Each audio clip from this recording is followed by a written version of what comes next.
Well, Rishika, if you're through, just take us through what really is lined up for the day for Narendra Modi. The most significant thing to look out for is the meeting with Paswan and, of course, the list of candidates that is likely to be out.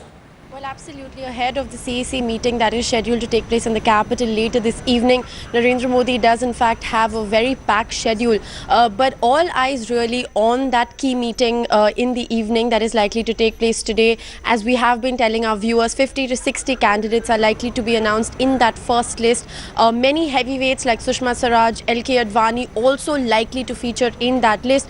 But Bihar and Uttar Pradesh, which are really the game changer states as far as this election are concerned, the candidates of those two states are in fact not going to be announced today. That is what sources are in fact telling headlines today.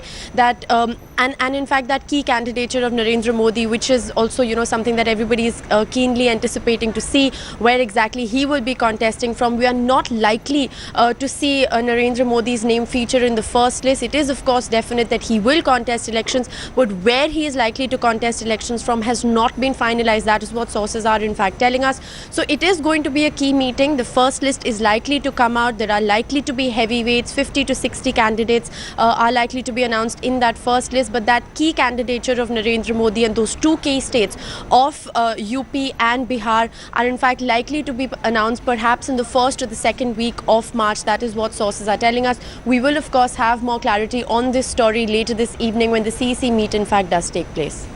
Rishika Barua, many thanks for joining us with that. So clearly some clarity will start emerging by the end of this day. The first list of candidates by the BJP will be announced by this evening for the Lok Sabha elections.